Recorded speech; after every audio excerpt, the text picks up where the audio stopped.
Durante toda la vida hemos visto la misma imagen del sistema solar.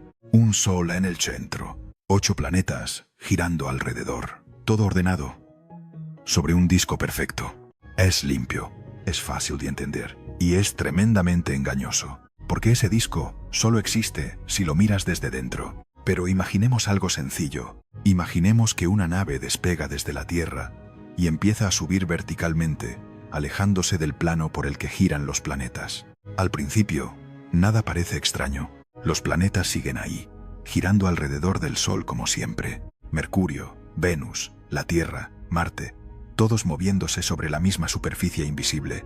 Pero si seguimos subiendo, poco a poco, empieza a aparecer algo que casi nunca vemos en los diagramas. El sistema solar no es solo ese disco, es solo la capa más interior de una estructura mucho más grande. Y a medida que nos alejamos de ese plano, empezamos a descubrir que el sistema solar está envuelto en capas gigantescas, esferas invisibles y burbujas cósmicas que lo conectan con la galaxia. La primera sorpresa aparece mucho antes de lo que la mayoría imagina. ¿Por qué el sistema solar parece plano? Para entender qué hay arriba y abajo, primero hay que entender por qué los planetas orbitan en un plano. Hace unos 4.600 millones de años, el sistema solar no existía. Solo había una enorme nube de gas y polvo flotando en el espacio. Con el tiempo, la gravedad empezó a comprimir esa nube, y cuando algo tan grande empieza a colapsar, también empieza a girar. Ese giro cambia completamente la historia. La nube, poco a poco, se aplana, igual que una masa de pizza, cuando la haces girar entre las manos. El resultado es un disco giratorio de gas y polvo alrededor del joven Sol. Dentro de ese disco se formaron los planetas. Por eso, hoy, casi todos orbitan en la misma superficie invisible. Ese plano se llama la eclíptica. No es perfecto. Mercurio está inclinado unos 7 grados. Plutón, si lo contamos, llega a unos 17, y algunos cometas cruzan el sistema solar en ángulos completamente extraños, como agujas atravesando un vinilo. Pero los planetas principales siguen ese mismo disco. Durante mucho tiempo, pensamos en el sistema solar simplemente así, un disco, hasta que empezamos a preguntarnos algo muy simple. Si los planetas están en un plano, ¿qué hay fuera de él? Salir del plano de los planetas. Volvamos a nuestra nave imaginaria. Subimos cada vez más lejos del plano planetario. La Tierra queda abajo, luego Marte, luego la órbita de Júpiter y Saturno. Finalmente, el disco de los planetas empieza a verse como lo que realmente es, una lámina muy fina comparada con el espacio que la rodea. Y justo ahí aparece la primera gran sorpresa, porque el sistema solar no termina en Neptuno, ni siquiera cerca. Mucho más allá de los planetas, existe algo enorme que envuelve todo el sistema solar en todas direcciones. Una estructura que no es un disco, es una esfera gigantesca, la nube de Oort, la esfera que rodea el sistema solar. Esta región se llama la nube de Oort, y si existe como indican los modelos actuales, es una de las estructuras más grandes asociadas a nuestro sistema solar. No es un cinturón plano, no es un anillo, es una envoltura esférica de objetos helados que rodea al Sol en todas direcciones. Se cree que empieza aproximadamente a unas 2000 unidades astronómicas del Sol. Una unidad astronómica es la distancia entre la Tierra y el Sol. Neptuno, el planeta más lejano, está a unas 30 unidades astronómicas. La nube de Oort podría extenderse hasta 100.000 unidades astronómicas. Eso es casi un cuarto de la distancia hasta la estrella más cercana, Próxima Centauri. Dentro de esa esfera podría haber billones de pequeños cuerpos helados, restos congelados de la formación del sistema solar, pedazos de hielo, roca y compuestos como metano o amoníaco, fragmentos que nunca llegaron a formar planetas. Durante los primeros millones de años del sistema solar, los gigantes, como Júpiter y Saturno, actuaron como auténticas catapultas gravitatorias. Muchos de esos fragmentos fueron expulsados completamente al espacio interestelar. Otros quedaron atrapados en órbitas gigantescas alrededor del Sol. Con el tiempo formaron esa esfera, la nube de Oort. Pero aquí viene algo interesante. Nunca la hemos visto directamente. Está demasiado lejos, demasiado tenue. Entonces, ¿cómo sabemos que está ahí? La pista que viene de los cometas. La evidencia llega de los cometas de largo periodo. Estos cometas tardan miles o incluso millones de años en completar una sola órbita alrededor del Sol. Y lo más curioso es de dónde vienen. No llegan siempre desde el plano del sistema solar. Llegan desde todas las direcciones. Arriba, Abajo, Ladus. Si todos vinieran de un disco, sus trayectorias serían parecidas. Pero no lo son. El patrón encaja mucho mejor con una distribución esférica, y eso apunta directamente a la nube de Oort. Así que, si saliéramos del plano del sistema solar y nos alejáramos lo suficiente, acabaríamos flotando dentro de una esfera gigantesca de restos helados. Pero esa no es la única capa que envuelve al sistema solar.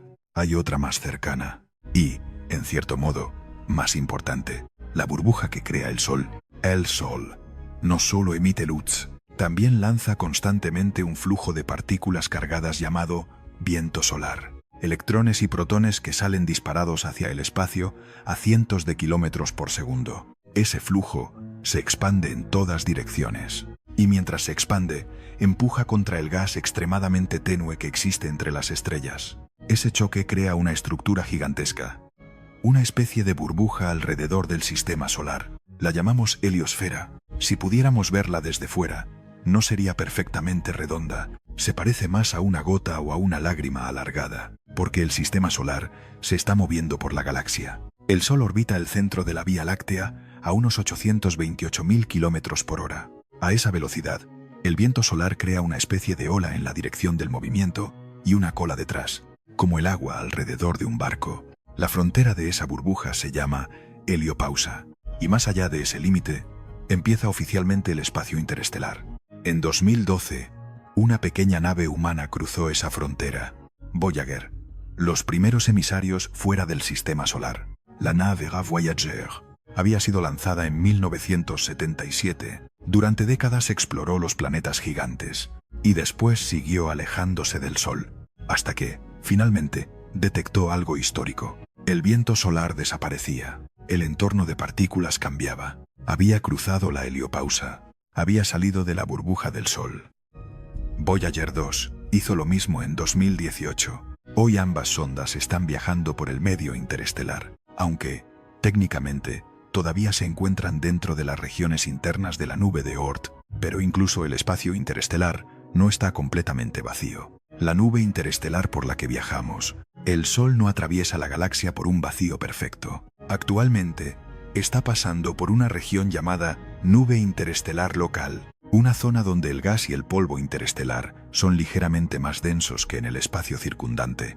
No es una nube como las que vemos en el cielo, es extremadamente tenue, mucho más vacío que cualquier vacío que podamos crear en la Tierra, pero aún así contiene materia, y esa materia interactúa con la heliosfera. Es, en cierto modo, el aire cósmico contra el que empuja el viento solar. Pero si ampliamos aún más la escala, aparece algo todavía más sorprendente, algo que cambia por completo la historia de nuestro vecindario cósmico. La cavidad gigante donde vive el sistema solar no está simplemente flotando en el medio interestelar. En realidad, se encuentra dentro de una enorme cavidad de baja densidad, conocida como la burbuja local. Esta región tiene aproximadamente 1000 años luz de diámetro. Dentro de ella hay mucho menos gas que en otras partes de la galaxia. Es como una gigantesca habitación cósmica.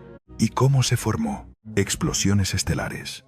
Durante los últimos 10 a 15 millones de años, varios grupos de estrellas cercanas terminaron su vida como supernovas.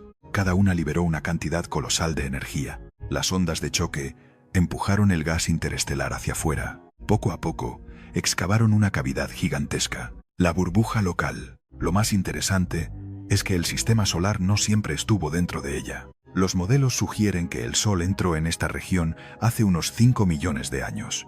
Y tenemos una pista bastante curiosa que lo respalda. En sedimentos marinos muy antiguos se ha encontrado hierro, 6,0. Es un isótopo radiactivo que se forma en supernovas. Su presencia en la Tierra coincide con el momento en que el sistema solar habría atravesado la pared de la burbuja. En otras palabras, es posible que nuestro planeta esté rodeado por los restos lejanos de explosiones estelares antiguas, mucho más arriba y abajo. Si seguimos alejándonos del plano del sistema solar, el paisaje cambia otra vez, porque el sistema solar no solo está dentro de estructuras propias, también forma parte de una estructura mucho mayor, la Vía Láctea. La galaxia también tiene un disco, pero alrededor de ese disco existe una región enorme y casi esférica llamada halo galáctico. Allí viven algunos de los objetos más antiguos de la galaxia, cúmulos globulares, estrellas muy viejas y probablemente enormes cantidades de materia oscura. Desde esa perspectiva, el sistema solar es solo un pequeño punto dentro de un disco galáctico que a su vez está incrustado dentro de una estructura todavía más grande. Y aquí es donde la idea de arriba y abajo empieza a perder sentido. En el espacio no existe un suelo ni un techo, solo direcciones que elegimos para orientarnos. Pero aún así, pensar en salir del plano del sistema solar revela algo importante. El sistema solar no es un sistema aislado. Está envuelto en capas, burbujas y estructuras que lo conectan directamente con la historia de la galaxia. Restos de su formación, viento solar chocando contra el medio interestelar, nubes de gas por las que viajamos, cavidades excavadas por estrellas que explotaron millones de años antes de que existiera la Tierra. Y en medio de todo eso, un pequeño planeta rocoso donde apareció la vida. Quizá lo más curioso de todo es esto. Cuando miramos el cielo nocturno parece tranquilo, pero en realidad, ahora mismo, el sistema solar está viajando por la galaxia a casi 1.000.000 de kilómetros por hora, atravesando nubes interestelares, cruzando regiones excavadas por supernovas y arrastrando consigo una pequeña burbuja de luz y partículas. Nuestro hogar cósmico no es un disco flotando en el vacío, es una nave diminuta, viajando por un océano galáctico muchísimo más grande de lo que imaginamos. Y lo verdaderamente fascinante es que apenas estamos empezando a entender dónde estamos realmente.